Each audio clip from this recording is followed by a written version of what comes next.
are back. That's right, we made it through another week. Can we believe it? That means another episode of the Whatever Buddy podcast. This week, we're going to meet Ryan's European alias from Amsterdam. Then Jonny, usually the angry one. Not this week. Ryan has the pet peeve. Oh yeah, did I mention today is actually Whatever Buddy Friday? That's right, Whatever Buddy Friday, in honor of our guest, drummer extraordinaire, Sean Friday from the band Dead Sara. So as we like to say here at the Whatever Buddy podcast, sit back, put on your favorite bathrobe, grab some street tacos, a bottle of Angel City, beer that is, and enjoy the ride. So what else do we need to do besides welcome Ryan and Jonny?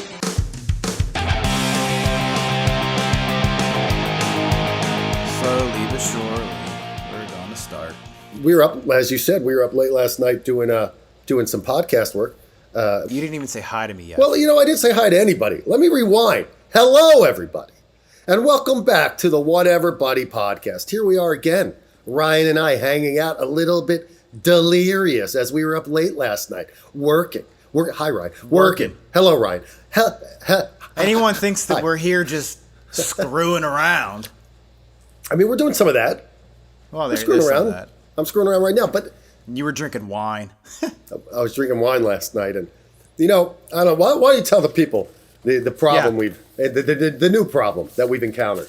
Johnny's been blacklisted from drinking brown alcohol because it turns him into a dick. Okay, that's what they tell me. Yeah, he can't do it. So that's been fine with him for years. Last night he's drinking red wine, and I'm putting red wine in the same category as the brown. I love red wine. Hey, I'm sure you love brown alcohol. It's not a matter of whether you like it or not. It's a matter of, can you deal with this human being when they have that particular thing going on? You were like wrangling a squirrel. Squirrels? I nearly hit one of those on the way over here today. Yeah? Mm-hmm. Were you related to him? Yeah, it was my cousin, so I pulled over and got him in the car and drove him home. His name's Squeak. Yeah, Squeaky. Squeaky you. So I'm being banned from red wine now. No, you're banned from brown alcohol, and you're on thin ice with red wine. What did I do exactly? Bitch. Oh, I was all over the place. That's what I did. You were kind of like right now. to wrangle. So here's the situation. We're planning for this episode. It's getting late in the day. We both put in a long day, and we're both tired. I want to wrap it up so I can relax. We're also in two different time zones, so we got to, that's got to be right. Exactly. Thank you for bringing that up. Hold on. Shit. I had just gotten home from band practice. I was just starting to unwind, unwinding. Yeah. Wah. Yeah. Stop your stupid noises and listen to me. You were at band practice, and I waited till you got home for band practice so we could plan this podcast. Because you're a good guy. You're a hell of a fucking guy. I have no problem with that. I have zero problem with that. However, I'm 3 hours ahead of you. So when you got home, you told me 11:30. It was 12:15, which means for me. Well, so this is the reality. Can I tell you why?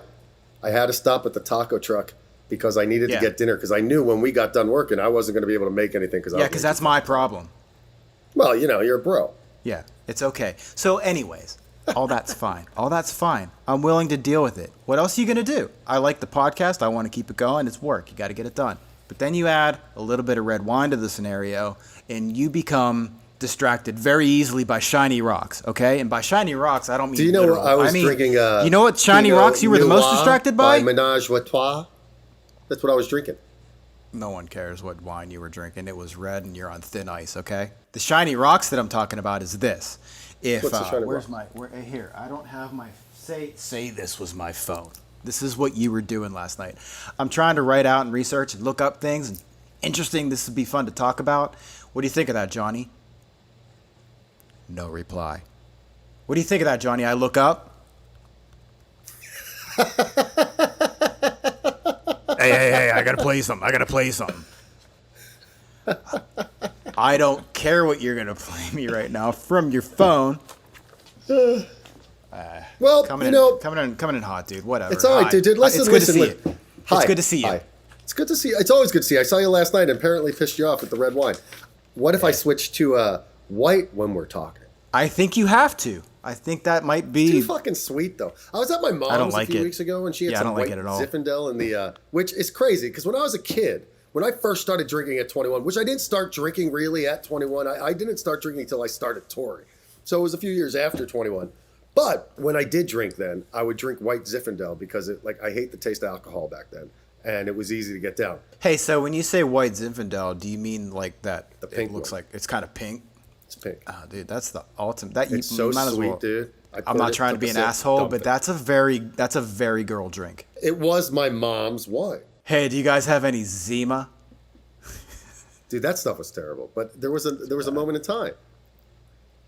You know what I remember, dude? I guess that's the same as like White Claw now or you whatever. You just took me back to a time. You took me back to the summer in between 11th grade and 12th grade. We tried Zima one day, but our go-to was Budweiser bottles. And we used to each have our own 6-pack, and we would go into the woods near Brandon Zoltak's house. And we would just... Shout out to Brandon Zoltak. Yeah, dude. Hey, Brandon Zoltak, if you or anybody who knows you is listening to this, I've been trying to find you for years now. So you owe me I'd love money. to say hi. No, he doesn't owe me money. I probably owe him money. I just had some good times with that kid in high school. Back to the Zima. I never had a Zima. I think this is a little bit before my time. I don't know. Do they still even make it? I think they've been replaced by White Claw. Yeah, White Claws are pretty good though. I wonder why they call it White Claw. Like seriously, why not Black Claw, Red Claw, paint your nails pink claw? I don't know, man. Why you got to make it about the color of the claw? No, because it's called White Claw. They made it the color. Isn't their logo like a wave? Is that a term for a wave? Oh, that could be like a White Claw. See? Dude, fucking Ryan Harris. See? I have no idea. That's bro science. I have zero idea. I'm just guessing.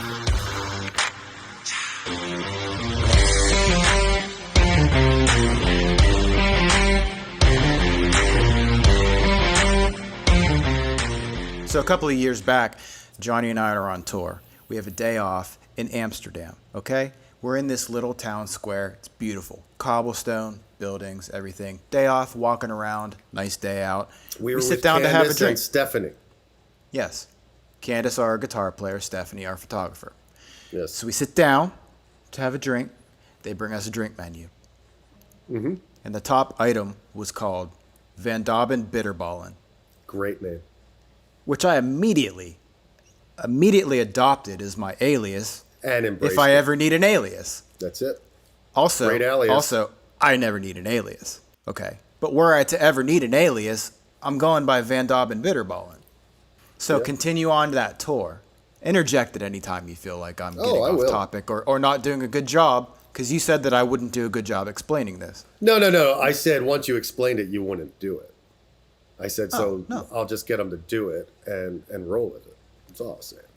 So, everyone likes the idea of me having this European alias named Van Dauben Bitterballen. And then we're in Germany. Name. Yeah. Great fucking name. What is it? Van Dam? Bitterballen? Van Dauben Bitterballen. Dauben. I wonder what Dauben means. Van Dauben. So my first ever experience in Europe was in Germany. Well, bear with me. My first memory of being in Germany, we stopped to get some food at this pizza place. Was that the place right off of the ferry? Yeah. Where they fucked up my pizza? Only because I ordered pepperoni and pepperoni isn't pepperoni there. It's sure isn't important. On the road. I just had this misconception of Germans as like, gruff or whatever. It's a angry sounding language, I guess. How would you say? I'm not trying to be disrespectful. They sound like they're yelling at each other, but they're really just saying, hey, how you doing? But it sounds like they're saying, go fuck yourself. Yeah, exactly. There's a video on YouTube that takes like words in English and then tells you what it is in German, and it's things like butterfly, and then you say that in German, it's Schmetterling. It's like that kind of thing. So like, is that the real German word for it? I might be pronouncing it wrong, but I'm fairly certain that's the word for it. So we stopped to get pizza, and I have this perception in my mind, and I hear these two Germans speaking to each other, and the first thing that I hear is, oui, papa. And that's amazing. It just took me back, and I was like, oh, well, I didn't expect that to happen. Fast forward, after adopting the alias of Van Dauben Bitterballen, we stop along the highway for a break. And in Germany, if you stop on the highway, you have to pay to pee. You have to Pay to pee. pay to use the bathroom. Which is the fucking craziest thing ever. Although, it's kind of genius when you think about it, because what it is they don't want to pay the people who clean the bathroom. We pay the people that clean the bathroom. I understand the concept. I don't have a problem with the concept. Yeah, but I got to take a piss. I can't go. I saw Candace get yelled at. But the funny thing is, so we stop, and there's this nice, gentle, little old guy who's the attendant, and he's holding, like, this cup or whatever, and you go in, he goes, "You pay to pee."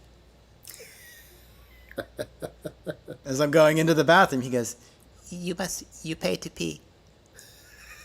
I'm like, okay, I know. And it's like, it's just like sweet little guy, you know? And like, so that was the voice that I started using for my alias Van Dobben Bitterballen. So I'm going to show you what happened immediately after my experience of meeting that man and realizing that that is probably Van Dobben's father.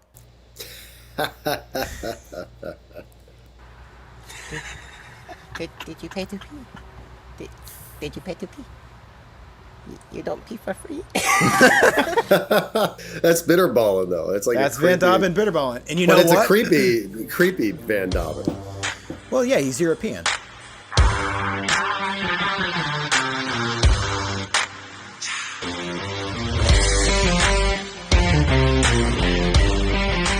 Ladies and gentlemen, you know what time it is right now. It's that time when we're gonna get down and dirty. We're gonna get mean. We're gonna get to the fucking point. We're gonna get down to the bottom of it. We're not getting mean, dude. We're not getting mean. We're calling something out. Well, I'm not saying mean to them. I'm saying we're mean. Yeah. You know what I'm saying? No, that's what we're I mean. Logical mean guys. And we see something that's not adding up. And I just want to say that brings me to Ryan's pet peeve of the week. Pet peeve of the week.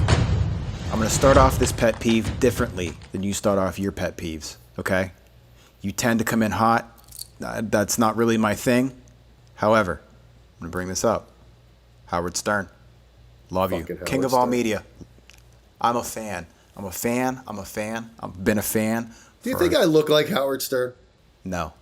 Okay, I used to be told that, and it really would annoy me a lot. Yeah. I'm a fan. He played my old band's song. That's great. Yeah. I was on his show. Technically not in person, but my song was on his show. I'm a fan of Howard Stern. Now, he rags on podcasts, okay? He rags on them and says that it's just somebody with a microphone and you don't know how to build an audience and blah, blah, blah. And maybe he's correct. I don't know. Whatever. But my pet peeve... We don't know what we're doing. My pet peeve is that he built his fan base, got to a point where whenever he was being messed with, he had the ability to take his audience, go to satellite radio. That was the new medium at the time. People said he was crazy because satellite radio is nothing. It doesn't even exist yet. So my point is that he was being messed with. He found a new medium and made it work for him. So how is that any different from somebody saying, I want to start a podcast. I'm going to take my fan base from whatever I did earlier in my life, and I'm going to try to translate it into this new medium. Same thing. How's it not the same thing? Because I don't have a $500 million contract. You said to me, he would have made a podcast himself had he been in today's world. I don't like the fact. And I'm being dead serious here. Like I put the when I said that, what I meant was if his young personality was trying to build a name for himself now, and he's making, like he said a million times on his show, $50 a week at this shitty radio station, and I went from radio station to radio station, $50 a week, and I built I worked my way up. The smallest little violin in the world playing for his $500 million. No, but I'm saying it's the same thing. He worked his way up that way. Podcasters try to work their way up this way. I like Howard Stern too, but that shit's just bullshit, dude. This has become my pet peeve now. Fucking straight up mine too. What you should be doing is finding good podcasts and promoting them on your show. Hey, dude, don't help podcasts. Help something talented that's a good product. Remember you said... And here, no, I'm not done. So I think it's just more of him doing what he's always done his entire career. He'd go into a new city. Whoever was number one in the market, he'd go after them viciously until he beat them in the ratings. I think it's the same thing. Dude, Joe Rogan's podcast is the biggest thing on earth. You think he doesn't recognize that as a legitimate medium of communication? He probably doesn't look at it the same because Joe Rogan was a celebrity already. Joe paid his dues on the comedy stages. But I think part of it too is Stern going, I've always gone after people this way, so I'm going to continue going after them. All right. Because that way I have the upper hand. But okay, to put holes into your theory there, you said he would go and try to shoot down the talent. You know what I mean? Try to outdo shoot him down in the competition. Ratings. Right. These podcasts aren't Howard's competition. Some of them maybe. Why is he trying to shoot him down? Joe Rogan's podcast has just as many listeners as Stern. Yeah, but Joe Rogan's got a whole different. The whole thing's different. It's not Howard Stern. The point is not. It's not Stern versus Rogan. I'm not saying one versus the other. I'm saying that's a podcast. You're saying podcasts aren't valid. Is Howard Stern bigger than the Whatever Buddy podcast? 100 times yes. Am I trying to argue anything against that? No. I don't know about that. That's true. I mean, he's probably heard. He's probably listened to one or two episodes. Why do you think he's saying what he's saying? He's threatened by us. Guaranteed. Listen, no, I want to say this, and I'm going to try to get this to Howard Stern one way or another. Bottom line is, man, I don't like the fact that you don't promote these people, because you know what? These people are trying to do what you did. The medium has changed. It's like a musician saying, oh my God, you're releasing that on a digital platform. I don't support that anymore because it's not on an album, it's not on a CD, or whatever the hell you're a cassette, whatever you're into. But the reality of it is, Howard, fucking promote people. Embrace the youngers. You know, you said to me a few weeks ago, people get either bitter or better when they get older. Well, it sure as hell looks like Howard Stern's gotten bitter now, doesn't it? Nah, he got better. He for sure got better. Sounds bitter to me. But you know why you're not gonna get it to him? Why's that? Because his new contract, he doesn't work this entire summer. So if you do get it to him, hey, we'll see what happens in September. Wasn't there an article about some fans pissed off that he had off for the summer? People are pissed off that he's not on the air, but he's not going dark. He's putting out are they playing replays or something? Reruns? Well, I mean, there's some replays, but they have like all these specials. Like they have, it's like 12. It's 12 shows. It's 12 shows.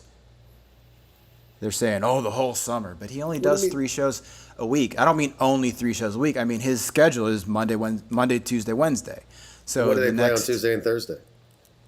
Replays of Monday, Tuesday, Wednesday. Look, I love Stern, and I know that this was my pet peeve, and I know that I spent the majority of my pet peeve defending him. All I'm saying is that instead of going after the little guy, you ought to try to help him. All I'm saying is maybe he's not a complete jackass, but he's not supporting the younger generation of his art. I'd like to make a request. If by chance he gets a hold of this and he wants to put it on his show and roast it and tell us how stupid we are, my only request, can you please play my song with it that you played a couple years back? Yeah, we would get a beating, wouldn't we?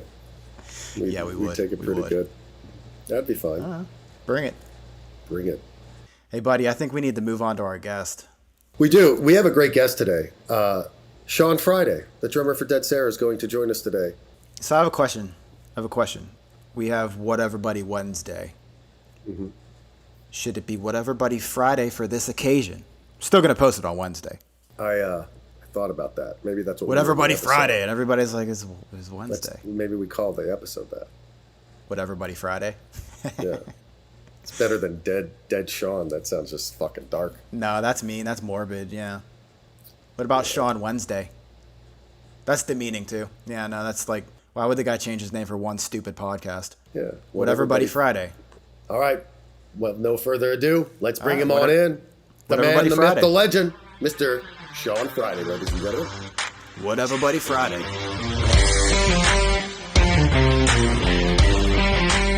Today may be Wednesday, but to our next guest, every day is the weekend. From Dead Sara, Sean Friday.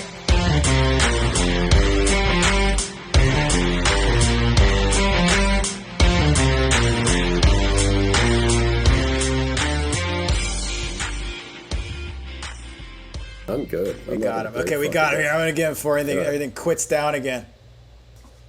Set the lights up. Right, there he is. There he is. There's the guy. Hello. Ryan, you owe Sean an apology for cutting off our conversation. Yeah, I was having some technical difficulties over here, my man. I apologize. Have you guys ever met at the Room before? I feel like we have, but we did a show with you guys one time, so I don't know if I met you there or if it was at the Room. Cool. Where? We played the Rita's- Viper Room. Yeah, Rita's cool. benefit Yeah. show. Yeah. Anyways, let's make it first official, man. Good to meet you. Dude, Pleasure. nice to meet you too. So you're doing the album. Let's talk about that. Let's talk about you've been recording a whole album. How long has this process taken, and what role is it that you have? We've been working on that record for feels like forever now. I think it's definitely been this whole year so far, so about 6 months, plus all of COVID. There was a gap in the COVID, probably a few months where I don't feel like really anything was happening. And then, so Noah, who's produced our debut album and our sophomore album, is that right? Sophomore? Is that after debut? Second. Was going to do this record, and then when COVID started, he was like playing it really safe. He has a family and stuff, so he has a family and he's not going to produce the record, or he can't. exactly. I think what we did also, we have a song called Lovers or Lovers Stay Wild, and we recorded a live version where we played it and we recorded it, like our parts at home. Like, everybody's been doing that. Like, check this out. We're all at 4 different places and we record our parts and we send them, and it's like footage, and then that guy's in his house and that guy's in his house and that guy's in his house, but they're playing together. Yay! We had too much time on our hands. Yeah. Yeah. We did one of those. The label loved it so much that we're like, oh my God, maybe you should just do the record like that and document it. And we started to do that, but documenting it just was too much to think with, I guess. I just kind of gave up on taking It's photos. hard enough to put an album together, let alone how you're going to video all that sounds tricky. Totally. We started doing that, and we're like, we started doing the record. We had 4 songs that were like pre-pro'd with Noah pretty heavily, so we knew what we were doing with those songs. And so I laid down drums for all of those 4, and then everybody started to kind of lay down their stuff for the first song at their own homes and send me the tracks, which was just like, it was just time consuming. It took a long time. Yeah. And then, going back and forth with Noah, like, how is this? And he's like, yeah, try this, try that, try this. So he still worked on it from afar. Yeah. Real quick, have you always been the guy to do the actual recording? Like, or is this something like you just kind of ended up with this because the label thought it looked cool and it was just like a random thing you were doing? Well, I wasn't always, but I started, sorry, I don't know what happened. There you go. I started to do it so we could like just streamline stuff and instead of, So, and I've always made music on Ableton. I started making my own music and just started getting into recording a lot. So I guess I just kind of fell in my lap, but I have been doing it for kind of a while. But doing it this way, like recording a band and miking up a drum set was a new thing. So the role just presented itself. Yeah. It needed to be done, and you're like, oh, I'll do it. Yeah. And I wanted to, and I was like, Did you find it hard to get a good drum sound in these rooms? dude, what's funny is that Noah Shane, who is our producer or, produced the first 2 albums, he thinks our room is the magic room. Really? Yeah. Why is that? I don't get it. I don't hear it, but he's been in the music biz for over 20 years. So he's been in every room you could possibly think of. He's recorded tens of thousands of hours of drums. So I trust him, and he knows what he's talking about. So let me ask you something. You guys toured with Muse. I think you and I once talked about this a little bit, right? Yeah, let's talk about Muse. How'd that come to be? That was really cool. That seems like literally a lifetime ago, which it What probably year was it?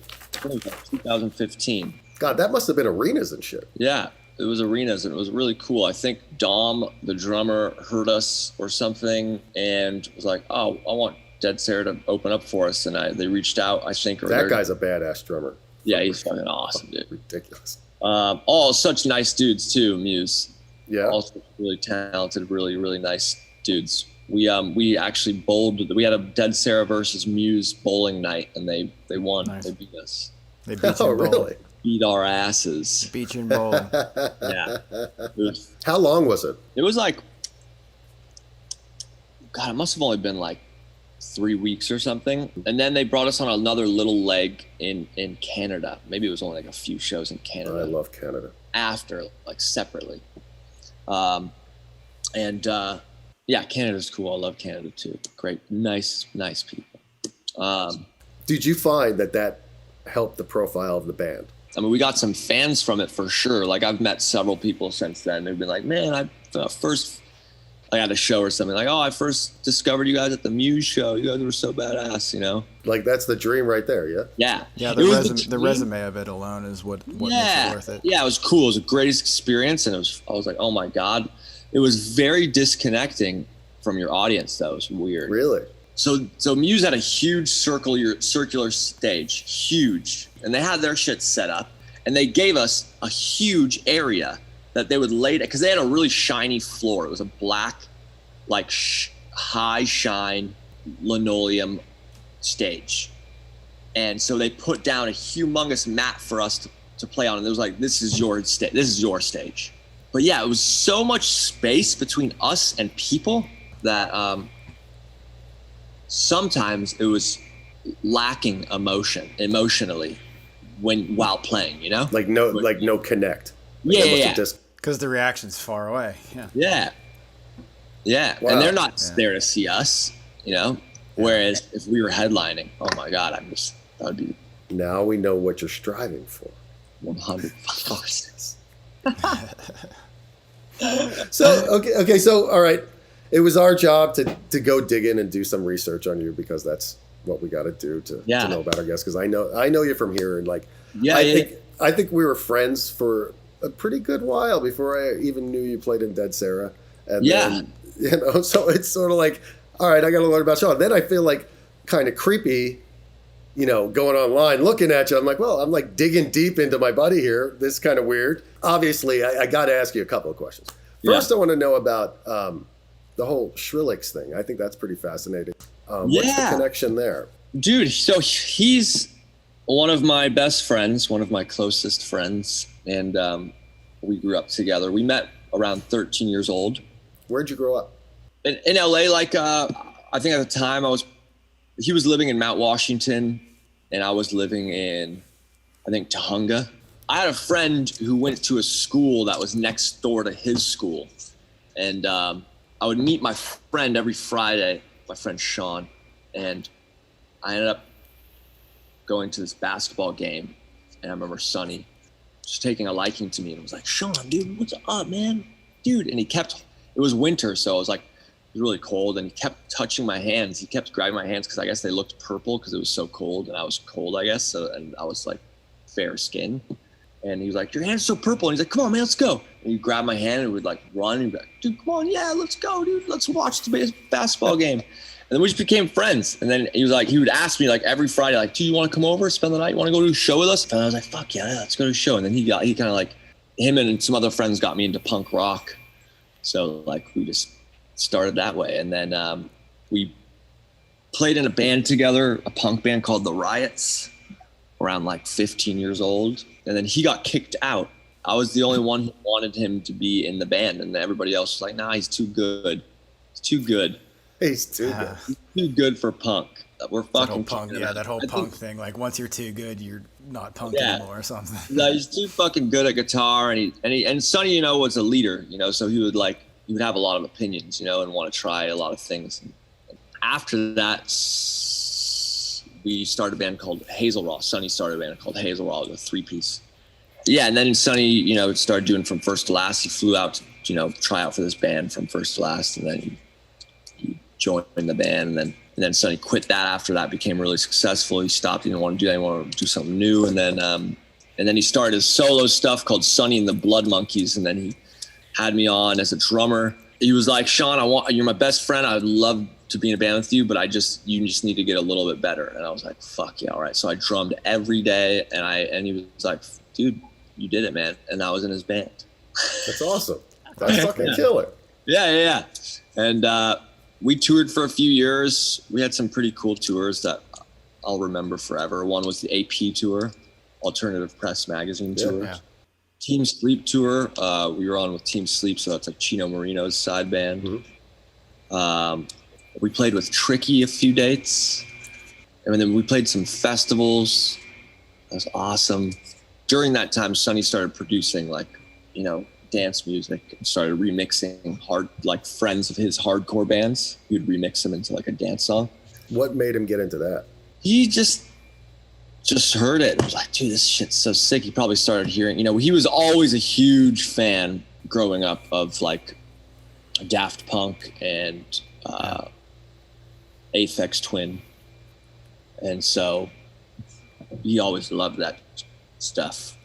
And then he just started doing it himself, and he kind of started getting really good at it. And then he was just decided yo, I'm not going to do this band anymore for a bit. I'm going to do this thing called Skrillex. That's my new name. And he actually even said, I was living with him at the time, and he said, he grabbed me, and he was so serious that he could almost cry how serious he was.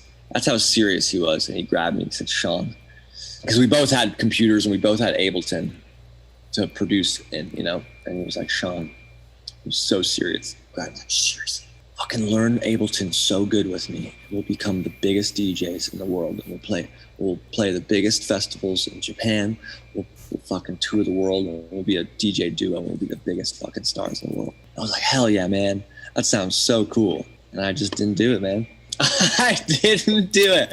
And he meant it, dude. Yeah, he did. Meant it, and he did exactly that. Okay, well, we play games here, and now it's time for us to play a game with you. Okay. Ryan, would you like to enlighten? So we do this thing where we're going to pose a question to you, and we just want to hear the first thing that comes to your mind, okay? So it's sort of like a quick response. Okay, I'm going to start this off.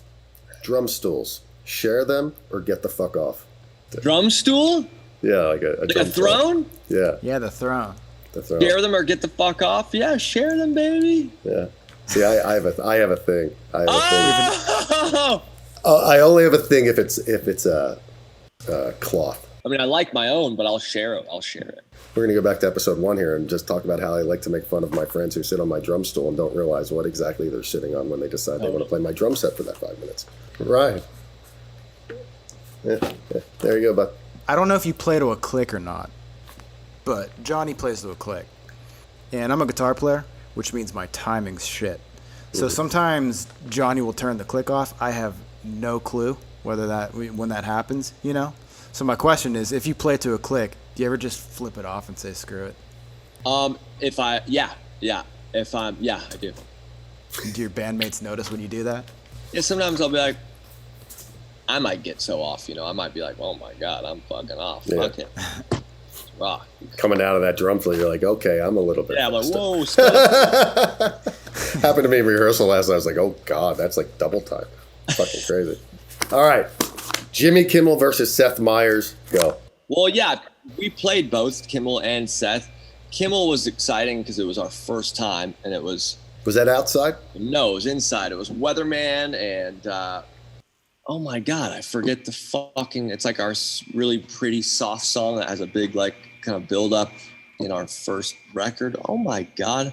But Jimmy Kimmel came up before we played and came up on stage, shook all of our hands, like, don't fuck up. Gotta love Great it. show. All right, so final question of the day. We're talking about being that guy. I had to be that guy, okay? Yeah. Sorry, I apologize in advance. So we did a little background check, and I noticed that you're a man that likes white pants with cowboy boots. Okay, I'm a fan of that as well. So I want to know, who wore it better?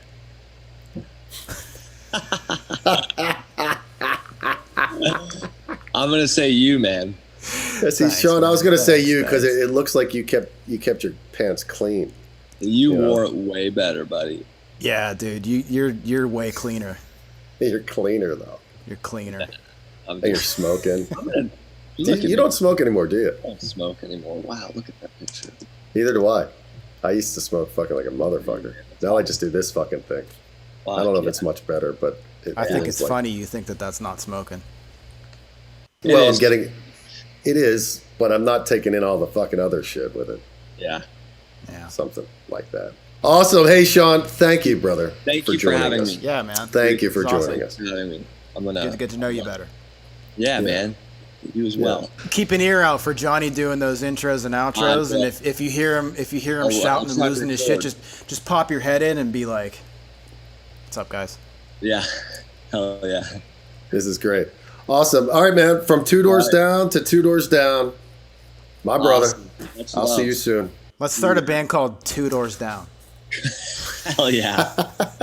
That's funny. Awesome, All right, dude. man. Have a good day. All right, Talk you to you, too, bro. guys. Later. Bye. Later.